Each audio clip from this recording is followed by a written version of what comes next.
much. Great to be here again. Unfortunately, really bad timing because now we are full. It's the worst time for any conference to start the afternoon session after the lunch. So hopefully you will not be sleeping and you will pay attention. Okay, question and the title of my presentation: whether the Czech Parliament follows the tax law drafting principles. No, and I can finish here, I think. No, it follows. To be honest, it follows. There is a guy from US, his name is Viktor Turoni. Looks like a Hungarian name. Maybe he is originally, but definitely he's living for decades in US. And he wrote a textbook, 2 volumes, Tax Law Design and Drafting, it's called. It's something like the Bible for tax lawyers. And he stated also that drafting tax laws is a subspecialty of legislative drafting in general. Yes, he was right, absolutely. But the question is why? Why it's so difficult to prepare good tax law regulation? And I believe that the reason is a very specific method in tax law we are using. It's called modified version of the administrative law regulation method. And what are the specifics?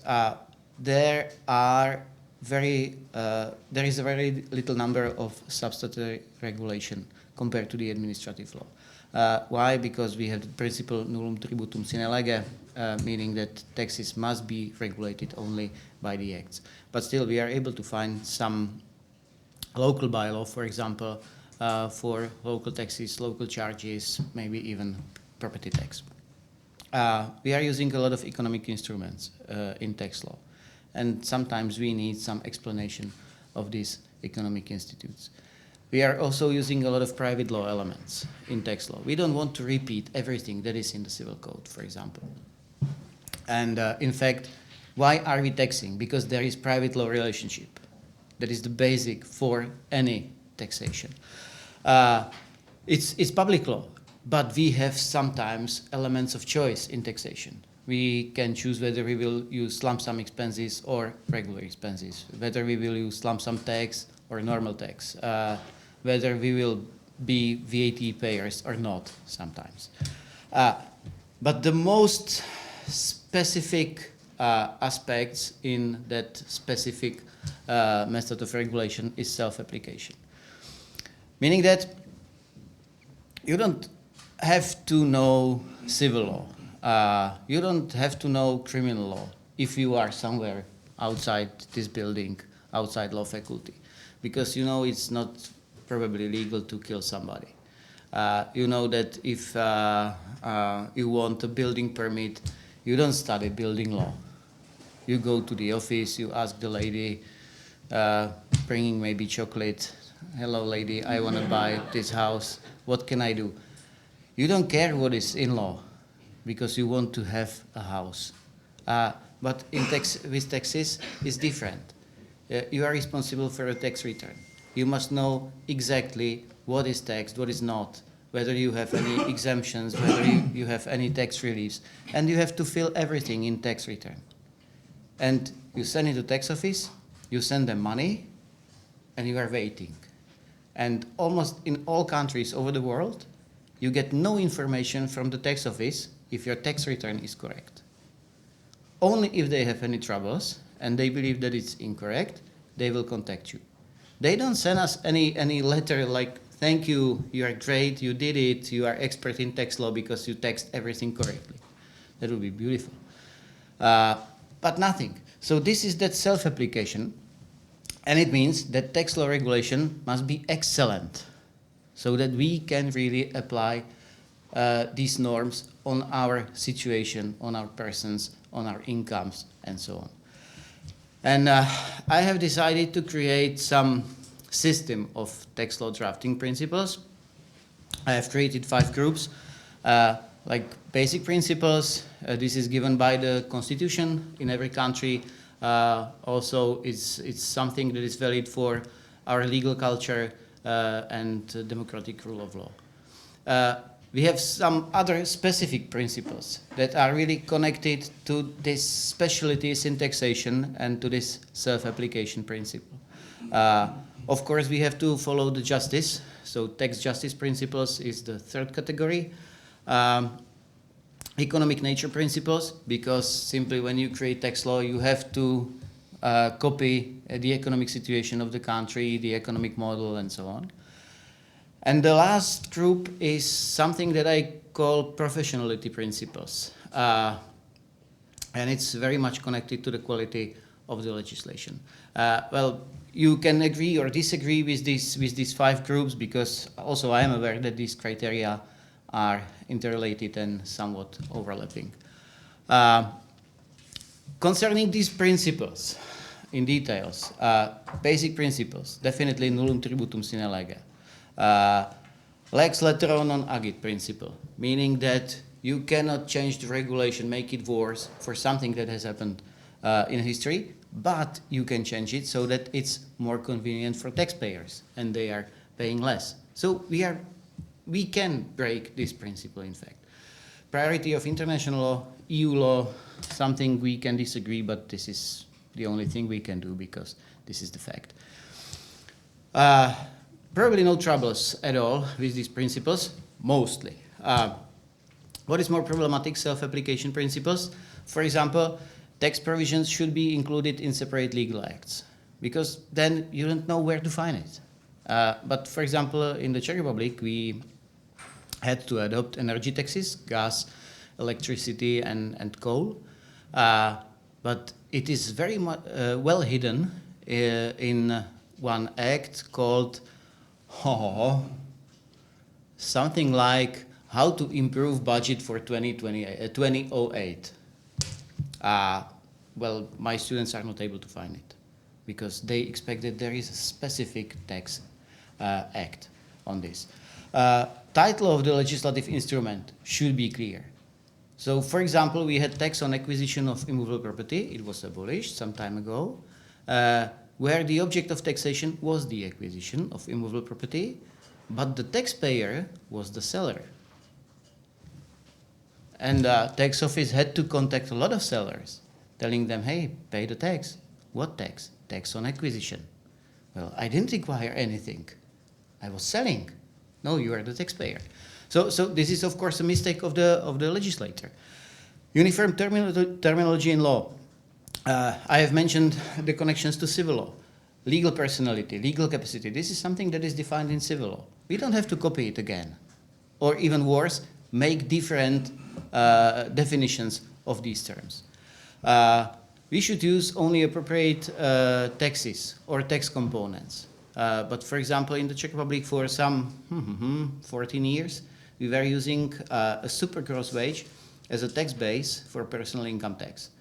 Super gross wage is my wage plus social and health securities paid by the university. What is additional 33.8%. So I was paying the tax from 133.8% of my salary. Crazy. Tax bonus.